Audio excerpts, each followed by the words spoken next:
20 April BNP যখন তাদের 36 জন মহিলা প্রার্থী মানে মনোনয়ন দেন তাদের সংরক্ষিত মহিলা আসনের জন্য, তার কিছুক্ষণ পরে প্রখ্যাত সাংবাদিক এবং রাজনৈতিক বিশ্লেষক আশরাফ কায়সার তা একটি স্ট্যাটাসে, ফেসবুক স্ট্যাটাসে লেখেন যে গায়িকা নায়িকা মুক্ত সংসদ। এটা ইঙ্গিতটা স্পষ্টতই ছিল যে বিএনপির এই 36 জনের ভিতরে তারা পলিটিশিয়ানদেরই প্রাধান্য দিয়েছেন বা সোশ্যালি যারা অনেক অবদান রেখেছেন বিভিন্ন ক্ষেত্রে তাদেরকেই প্রাধান্য দিয়েছেন। কিন্তু এই আওয়ামী লীগ আমলের মতো এই মমতাজ মার্কা গায়িকা অথবা আমাদের যে নিয়ে এমপি ছিল আমাদের ঢাকা 10 আসনের, আমার যে ব্যক্তিগত যে ঢাকা 10 আসনের এমপি ফেরদৌস, এই ধরনের মানুষজনকে খুব একটা পাত্তা পায় না, খুব একটা না, তাদেরকে কোনো রকম স্থান দেওয়া হয়নি। আগে আমরা শুনেছিলাম কনক চাপা, তারপরে বেবি নাজনীন, আরও কয়েকটা নাম ভাসছিল। একজন রিলেটিভলি নতুন নায়িকা চমক নামে যিনি বেশি পরিচিত, ওনারও ঠাঁই হয়নি। বিএনপি 36 জন যাদেরকে নমিনেশন দিয়েছেন তারা সবাই মোটামুটি পলিটিক্যাল লোকজনকে দেওয়া হয়েছে, এবং যারা বিভিন্ন 17 বছর বিএনপিতে পাওয়ারের বাইরে ছিল, এই সময় যারা নির্যাতনের শিকার হয়েছেন এবং যারা আন্দোলনে মাঠে সক্রিয় থেকেছেন, বিভিন্ন টক শো অনুষ্ঠানে তাদের দলের প্রতিনিধিত্ব করেছেন এবং সোচ্চার কণ্ঠ তুলেছেন, ওনাদেরকেই তারা বেশি প্রাধান্য দিয়েছেন। সেলিমা রহমান, নিপুণ রায়চৌধুরী,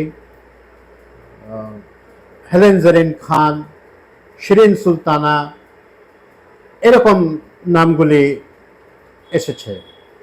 বিএনপি একটা ভালো কাজ করেছে। একজন আদিবাসী মারমা সম্প্রদায়ের মাধবী মারমাকে তারা মনোনীত করেছেন তাদের সংসদের সংরক্ষিত আসনের জন্য। এই সংরক্ষিত আসনে কিন্তু যারা থাকবেন, যে মহিলারা আছেন, ওনারা কিন্তু সম্পূর্ণ অন্য যে 350টা সংরক্ষিত আসন থাকে আর 300 জন সরাসরি ভোটে নির্বাচিত হয়ে আসেন, তো তাদের মতোই তাদের ভোটাধিকার থাকবে। তাদের এলাকার বিন্যাসটা একটু অন্যরকম, কিন্তু অবভিয়াসলি 50 আর 300, কিন্তু তাদের ভোটিং রাইটস, কথা বলার অধিকার সবই একই রকম। তো সেখানে একজন আদিবাসী এসে তার কথা বলবেন এবং তার দলের কথাও বলবেন। এখনও তো 70 আর্টিকেলটা বলবৎ রয়েছে। তো এটা খুব ভালো একটা দিক হয়েছে। আমাদের অবহেলিত মতুয়া সম্প্রদায়ের সম্প্রভাত ঠাকুর, উনি পেয়েছেন মনোনয়ন। এটাও আমি ভালোই দেখি। এটা যদিও বলা হচ্ছে যে উনি আওয়ামী লীগের সদস্য ছিলেন বা আওয়ামী লীগের ভোট প্রার্থী ছিলেন, উনি এটা অস্বীকার করেছেন। উনি বলেছেন যে ওনার মানে ঠাকুর, উনি অস্বীকার করেছেন। উনি বলেছেন যে আমি এটা আসলে আমি জানতামই না যে আমার নাম দেওয়া হয়েছে। আর দ্বিতীয়ত, আওয়ামী লীগে অনেকে বাধ্য হয়ে আওয়ামী লীগের ছত্রছায়ায় থাকতে হয়েছে, বিশেষত যারা একটু পিছিয়ে পড়া গোষ্ঠীর মানুষ বা ব্যাকগ্রাউন্ড থেকে এসেছে। মাতোয়া সম্প্রদায় হচ্ছে আমাদের আগে যাদেরকে নিম্ন বর্ণের হিন্দু বলা হতো, তাদের ভেতরে গুরুচাঁদ ঠাকুর, হরিচাঁদ ঠাকুর, ওনারা একটা আন্দোলনের মতো এসেছেন, করেছিলেন। তো একটা বিশাল সম্প্রদায় দুই বাংলায় আছে, এবং ভারতের প্রধানমন্ত্রী এসেও এই মহিলার সাথে দেখা করেছিলেন। তারা ব্যাপকভাবে তারা মাতোয়া সম্প্রদায়ের ভিতরে আছেন, এবং আমাদের এটা পজিটিভলি আমি দেখার জন্য মানুষকে অনুরোধ করব। মাধবী মারমান রাজনৈতিক ব্যাকগ্রাউন্ড নিয়েও কথা বলেছে। ওটা আসলে অত ক্লোজ স্ক্রুটিনিতে ধোপে টেকে না। যেমন বললাম যে মনোনয়নগুলো মোটামুটি সন্তোষজনক হয়েছে। সবাইকে তো সন্তুষ্ট করা সম্ভব নয়, কিন্তু হয়েছে সন্তুষ্টজনক। কেউ কেউ বলেছেন নিতাই রায় চৌধুরী বাবা এবং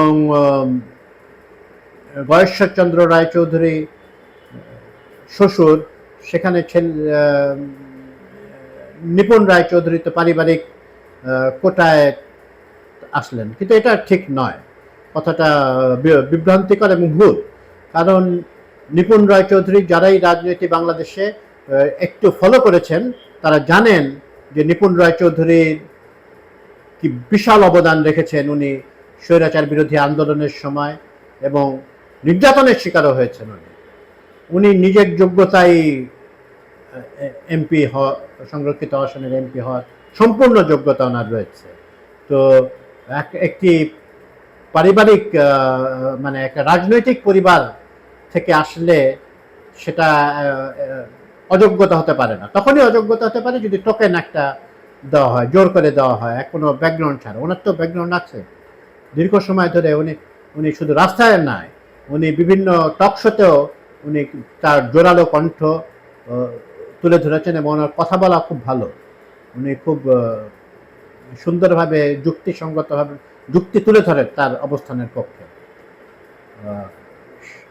শিরিন সুলতানা হচ্ছে খায়রুল কবির খোকন, যিনি বিএনপির নেতা এবং এমপি, তার স্ত্রী, উনিও কিন্তু রাজনীতির মানুষ।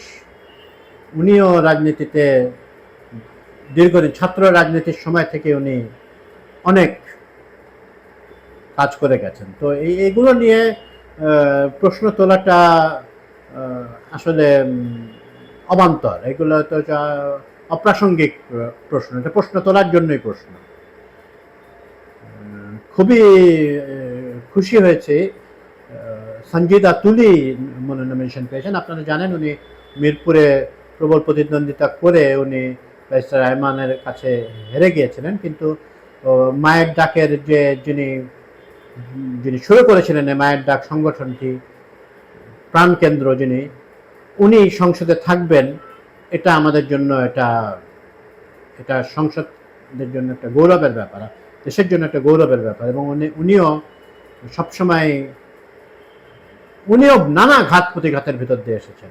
তো বিএনপি যখন তাকে এই নমিনেশন দিয়েছে, তো এটাকে প্রশংসা করতেই হয় যে তাকে যে এটা করা হয়েছে। তারা তো আগেই দিয়েছিল, তারপরেও ওখানে উনি পারেননি জিততে, কিন্তু এখানে আসলেন এবং উনি নিশ্চয়ই সংসদে তার অবদান রাখবেন, যথাযথ অবদান উনি রাখবেন।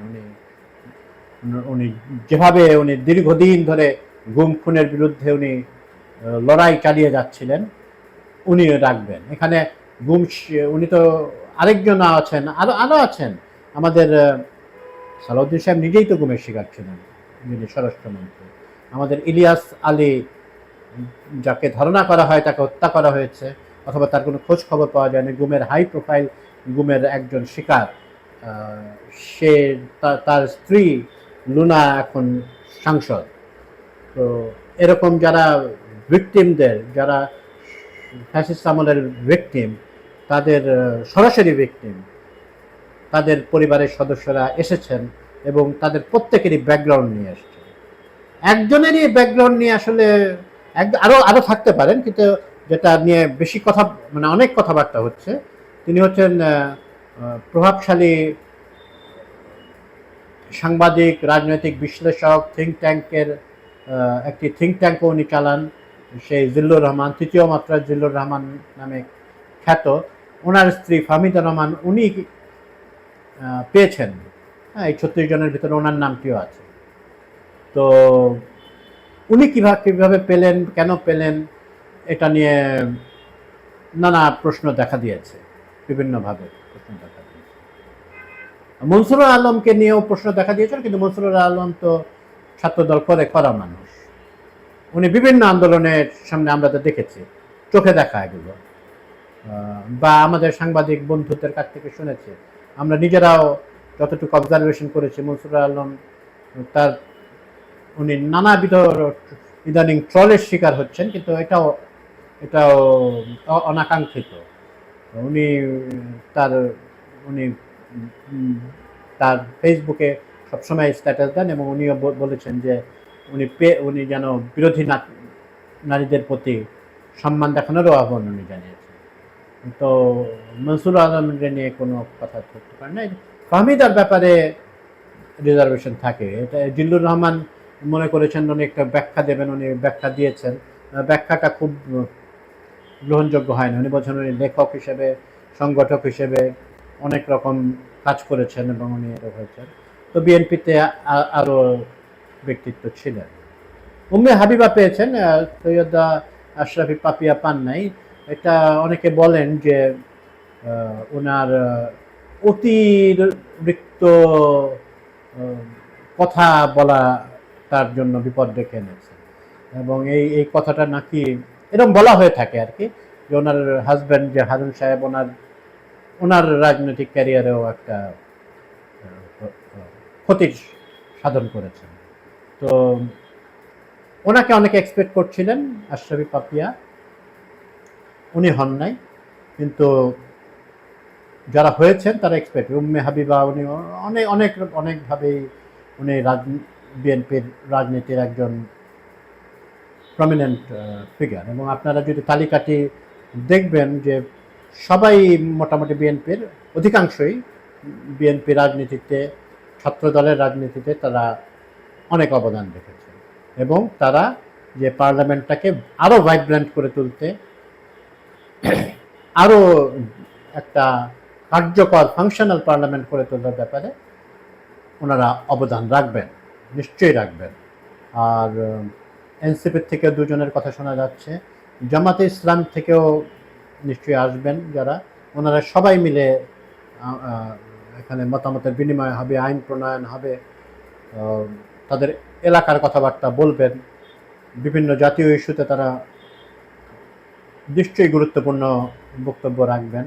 সামনেই বাজেট, এই অধিবেশনের পরে বাজেট অধিবেশন হবে, তো রোজার পরে, কোরবানি ঈদের পরে, দুঃখিত। তো সেই যে বাজেট অধিবেশনটাও নিশ্চয়ই খুব প্রাণবন্ত হবে। বাংলাদেশ আপনারা জানেন যে একটা বেশ সংকটের ভিতর দিয়ে যাচ্ছে অর্থনৈতিকভাবে। আমাদের পতিত স্বৈরাচারী সরকারের সময় অর্থনীতিতে যে প্রচণ্ড লুটপাট হয়েছে বিভিন্ন সেক্টরে, অর্থনীতির বিভিন্ন সেক্টরে, তার ফলাফল কিন্তু আমাদের আরও অনেক দিন ভোগ করতে হবে। বিএনপির একজন উপদেষ্টা ডক্টর জাহিদ, উনি বললেন যে জনগণকে কষ্ট করতে হবে, অর্থাৎ উনি এটা আমি খারাপ দেখি না, এটা যদিও উনি সমালোচিত হচ্ছেন, কিন্তু এটা তো উনি একটা প্রস্তুতি দিলেন, জনগণকে আসলে কষ্ট করতেই হবে, এটা তারপরে আবার যুদ্ধ। হ্যাঁ, তো এই এই এই পুরো জিনিসটাকে ট্যাকল করার জন্য, বা এটা কীভাবে মোকাবেলা করার জন্য উপায় আমাদের উপায় বের করতে হবে সংসদে আলোচনার মাধ্যমে। এবং দুই সংসদে সরকারি দল বিরোধী দলের ভিতরে আপাত দৃষ্টিতে কিছু দূরত্ব সৃষ্টি হলো, ওনাদের একই সঙ্গে আন্দোলন সংগ্রামের একটা ইতিহাস রয়েছে, এবং আমরা যা দেখি যে বিভিন্ন সময় প্রসিডিংসের বাইরে যেসব কথাবার্তা হয়, বেশ সৌহার্দ্যের ছাপ আমরা দেখতে পাই। এটা আশা করি বজায় থাকবে, এবং নারী যারা সংসদ সংরক্ষিত আসনে যারা আসলেন, ওনাদেরকে অভিনন্দন জানিয়ে শেষ করছি। ধন্যবাদ।